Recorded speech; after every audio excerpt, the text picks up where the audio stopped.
Hey all, Alex here at your home of the Music Deep Dive, and today it is time for a review of the 1857 novel by Charles Dickens, Little Dorrit. The 11th novel by British author Charles Dickens.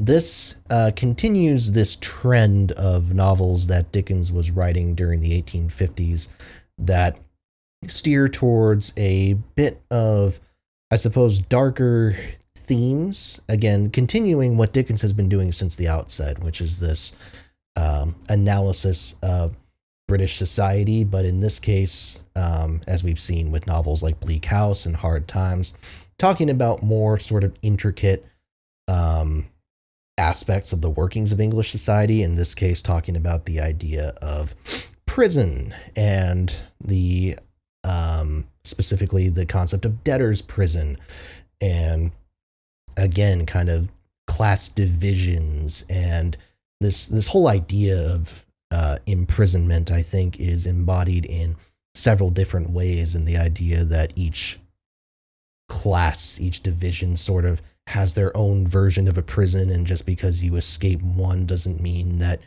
you won't be relegated to the other. It's all very fascinating. And Little Dorrit, I wouldn't say it's the last novel in this style, but it certainly marks kind of the end of an era by virtue of being overshadowed by the two novels that come after it, of course, being A Tale of Two Cities and Great Expectations. So Little Dorrit is a novel that, again, I think kind of gets overlooked in the pantheon of Dickens' works, and so because of that, I wasn't necessarily expecting to go into this enjoying it as much as I have a lot of kind of the canon works, like your Oliver Twists, like your David Copperfields, etc. But I have to say, Little Dorrit surprised me, and it surprised me more than maybe any other Dickens novel that I've read so far. I've heard a lot of comparisons between this novel and Bleak House. And Bleak House, if you watch that review, you'll know that that was a novel I struggled with more than most of Dickens' other works. So in a way, that comparison was not necessarily going to mean good things. And I certainly see the comparison, because Little Dorrit has that aspect of adventure and mystery to it. The whole kind of driving plot of this is surrounding a kind of underlying mystery that you know is going to be solved. It's a different framing from Bleak House, because Bleak House there's a literal like private investigator aspect of the plot, and that's not necessarily the case here. It's the main male character, Arthur Clanham, who kind of fulfills that investigative role here. But the similarity is there. Where I think Little Dorrit succeeds compared to Bleak House, and compared to several of Dickens' novels kind of this era, is in the fact that it grounds itself with really strong characters. I'd be willing to say, and again, I've not read every Dickens novel yet, but I would be willing to say that this might be the most, dare I use the word, underrated collection of Dickens characters in his entire oeuvre. When I say that, I mean there's maybe no one here that is as striking in their journey as a character like Oliver Twist, or David Copperfield might be a better example, Nicholas Nickleby even. But there is a certain level of sympathy that you have for a lot of these characters, even if it sort of gleans into feelings and the descriptions of being like pathetic figures, I suppose. There's still a certain level of like sympathy that you have for characters such as, I think Mr. Dorrit is a great example here. The father of the main female character, Amy Dorrit, aka the Little Dorrit, the titular character of the book.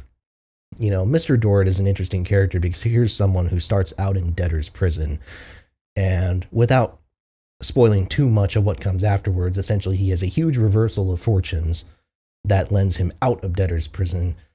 And all of a sudden, with that comes a sort of attitude change, but not really when you consider what his demeanor was like in the prison. He's very, it's a lot of like similar ideals, except now they're kind of being pushed in new directions because now all of a sudden, whereas he was in poverty, now he has wealth.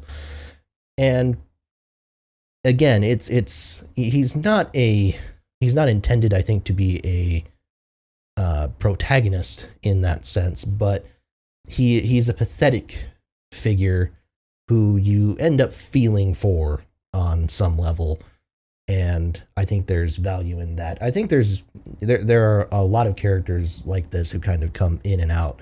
This is similar to Bleak House in that I think there are kind of a lot of subplots and kind of other characters that drift in and out. But I do think all these subplots connect to the broader narrative, which is surrounding the character of Arthur Clennam and the character of Little Dorrit herself, and the relationship that the two of them have, which kind of goes back and forth. There's clearly romantic feelings there, and that is hinted at from pretty early on. But it's both mutual and not mutual. And ultimately, there is just a general strong sense of connection and wanting what is best for each other. And that is what drives the whole investigation, the whole mystery piece of this novel. And it's what drives all these kind of ancillary plots as well. Even the villain plot, the character of Blandois, is how he ends up appearing towards the latter part of the book. Even that character, who I saw someone compare him to the villain from Nicholas Nickleby, and I think there is an element of truth to that, in the sense that he is a very flashy villain, a scene stealer, I suppose, every time he appears. And even Blandois, like, he's not necessarily super directly connected to the main plot, but he has a vested interest in the Clennams and in the Dorrits on some level. And so because of that, even though his scenes are very rarely with the two main characters, you know that everything kind of connects to that story. And I think that because of this is where Little Dorrit succeeds, at least for me, in a way that Bleak House just did not, at least not as evidently. I think the writing here is strong as always. There's certainly moments of levity and humor throughout, although again, I think in this era of Dickens, it's not by any means the most prominent characteristic of his writing. And yeah, I think that every character or most characters, again, on some level, I think are, if nothing else, pathetic figures.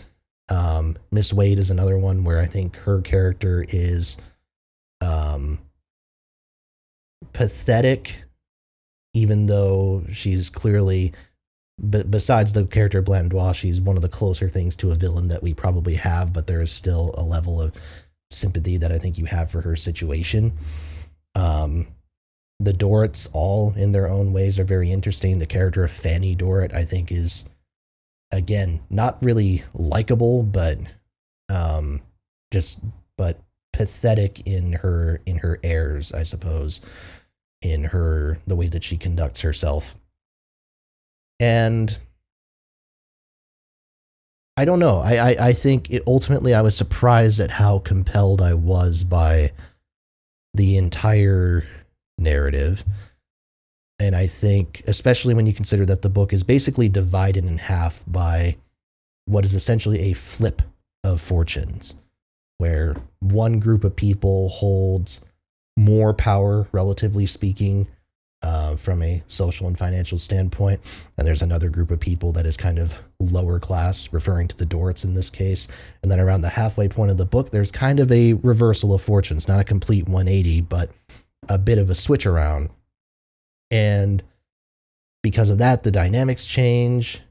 and yet some of them stay the same. And I think that keeps the plot interesting.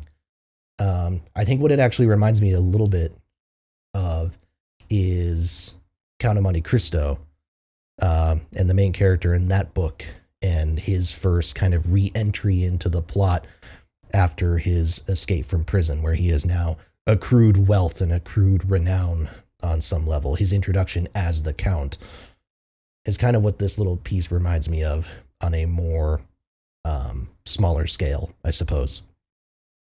So, Little Dorrit, I think, ultimately is a book I would certainly recommend. Again, this is not starter Dickens material by any means, but I think once you have explored him through something like, I talked about Hard Times being a good entry-level work for him, or even getting into something like maybe A Tale of Two Cities or Great Expectations, the books that came after, Little Dorrit is probably a solid second, third, fourth option, ultimately. And I think this work will probably make me likelier to revisit Bleak House again, if people have talked up Bleak House that much, and there's clearly similarities here, then maybe rereading that after reading this will help me appreciate it more. But yeah, I think ultimately, as it stands right now, this is going to be a contender for my pick for most underrated Charles Dickens novel. It's probably pretty tight competition. I think there's a few novels that are going to be contending for that when push comes to shove, but Little Dorrit's right up there. I really enjoyed it. I was compelled to the end, and I think that the characters here are low-key some of Dickens' finest. So, solid stuff. Highly recommend it. With that, I want to thank you all so much for watching. Please make sure to like, comment, and subscribe. As always, more reviews are to come. Hit that bell for notifications and tell a friend as well.